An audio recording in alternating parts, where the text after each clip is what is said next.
ఎడుగుతుండ్రా బ్రహ్మం, నీతోటే చిన్న పని ఉండే మీ ఇంటికే వస్తున్నా. అలాగా పన్నెండు సిటీకి వెళ్తున్నాం రా. సిటీకా? అయినా సిటీకి ఎప్పుడు ఒక్కనే పోతావు కదా, వాళ్ళేంద్ర ఇద్దరు కలిసిపోతుంది. ఏమన్నా ఫంక్షనా? ఫంక్షన్ ఏం లేదు, ఊళ్ళో కిరాణంలో ఎప్పటికప్పుడు సామాన్లు తెచ్చుకోవడం ఎందుకని ఒకేసారి టౌన్లో హోల్సేల్గా తెచ్చుకుందామని లక్ష్మి అంటే వెళ్తున్నాం రా. అదేంద్రా, నెలకు కాకపోతే 2 నెలల సామాను మన కిరాణాలకైనా తీసుకుపోవచ్చు, దానికే సిటీకి పోవాలన్నారా? అక్కడ హోల్సేల్ షాప్ లో లక్ష్మిని తీస్తే తనకు కావాల్సిన సరుకులు తను తీసుకుంటుంది, ధర కూడా తక్కువ కదా. ఓహో, అర్థమైందిరా, మొత్తం అర్థమైంది. మా ఇంటి పెళ్లి పని నీకు ఇయ్యలేదని నువ్వు నా దగ్గర రావన్నట్టు, అంతే కదా? అవును. ఇందులో నా తప్పే ఉన్నదిరా. మగ పెళ్లి వాళ్ళు సిటీలో జ్యువెలరీలో నగలు కొందామంటారు, వాళ్ళ మాట వినవలసి వస్తుంది నాకు. ఇందులో నా తప్పే ఉన్నది. ఇక్కడ నా తప్పేం లేదురా, మా ఆవిడకి కావాల్సిన తను కొనాలనుకుంటుంది, తన మాట నేను వినాల్సి వస్తుంది.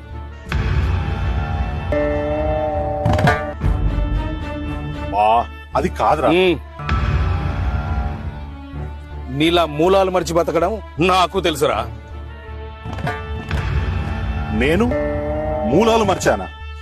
కాదా? నాలాంటి వాళ్ళు ఎందరో నీ దగ్గరికి వస్తే నీ వ్యాపారం సాగుతోంది, నీలాంటి వాళ్ళు ఎందరో నా దగ్గరికి వస్తే నా వృత్తి కొనసాగుతోంది, మన జీవితం గడుస్తుంది.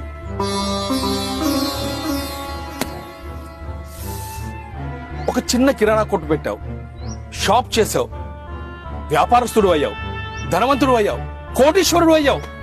చాలా సంతోషం రా, చాలా సంతోషం.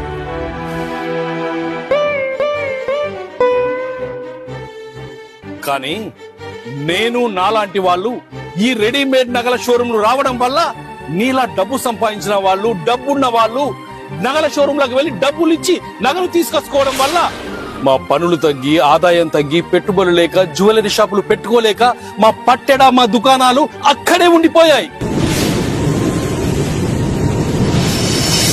మాకు బతుకు తెరువు చూపించు దేవుడా అని మొరపెట్టుకుంటూ మానసికంగా కృంగిపోతూ బ్రతుకీడుస్తున్నాం రా, బ్రతుకీడుస్తున్నాం.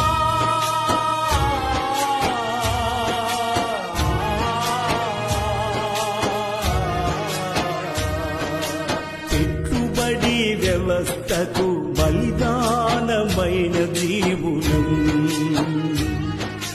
పెట్టుబడి వ్యవస్థకు బలిదానమైన జీవులం. మృతి లేక నేడు మృతి కోసం, మృతి లేక నేడు మృతి కోసం ఎదురు చూస్తున్న స్వర్ణకారులం, ఎదురు చూస్తున్న స్వర్ణకారులం.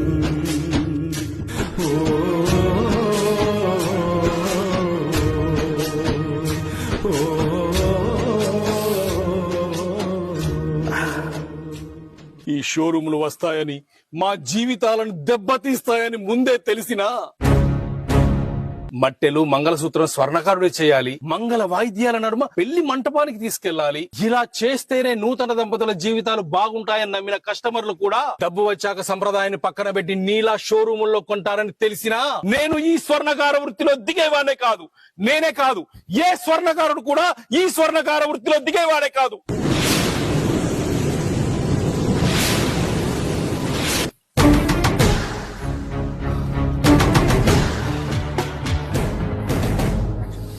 అరే, ఎక్కడి నుంచో వచ్చి కోట్ల రూపాయలతో షోరూములు పెట్టిన వ్యాపారులు నమ్ముతారు, కానీ అనాదిగా మిమ్మల్ని నమ్ముకొని మీరిచ్చే పనులతో బతుకుతున్న మమ్మల్ని నమ్మకుండా మా పొట్ట కొడుతున్నారు కదరా.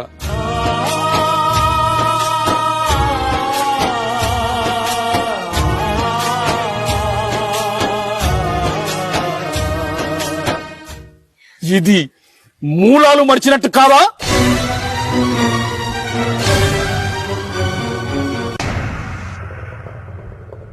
ఇంటి భోజనం వదిలిపెట్టి హోటల్ తిండికి అలవాటు పడి రోగాల పాలైనట్టు గాయత్రి ఉపాసకులైన స్వర్ణకారులను వదిలిపెట్టి రెడీమేడ్ నగలు కొంటూ మీ పిల్లలకు రెడీమేడ్ జీవితాలు ఇవ్వకండిరా.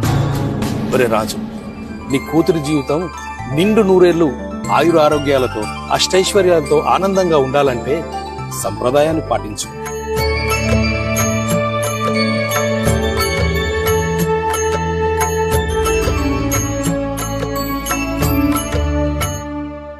స్వర్ణకారుల వద్దే నగలు చేయించు. అది నా వద్దైనా సరే, లేదా మీ బావకు తెలిసిన స్వర్ణకారుల వద్దైనా సరే. థ్యాంక్స్ రా. ఒక్క నిమిషం ఉండరా.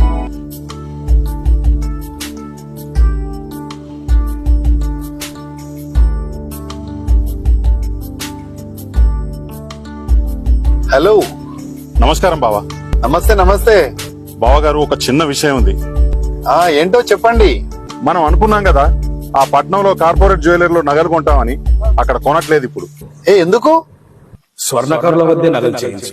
అది నా వద్దైనా సరే, లేదా మీ బావకు తెలిసిన స్వర్ణకారుల వద్దైనా సరే. ఓ పని చేయండి, మీ అమ్మాయి నగలు మీ మిత్రుని దగ్గర చేయించండి, మా అబ్బాయి నగలు మా మిత్రుని దగ్గర చేపిస్తా. చాలా సంతోషం బావగారు, థ్యాంక్ యూ. అరే బ్రహ్మం, చాలా సంతోషంగా ఉందిరా. ఇలా రారా. అరే, మా బావగారు ఒప్పుకున్నారా. మా అమ్మాయి పెళ్లి పని నీ చేతులతో నువ్వే చేయాలరా. పదరా చెల్లెమ్మా, ఇంటికి వెళ్దాం పదా. రే, నాకు చాలా సంతోషంగా ఉందిరా. మనం ఎప్పటికి ఇలాగే కలిసిమెలిసి ఉందాం. అరే, నేను ఒక విషయం చెప్తాను రా. నేను నిన్నెప్పుడు వదలను, నువ్వు నన్నెప్పుడు వదలొద్దురా. పదరా చెల్లెమ్మ, పద ఇంటికి వెళ్దాం పద.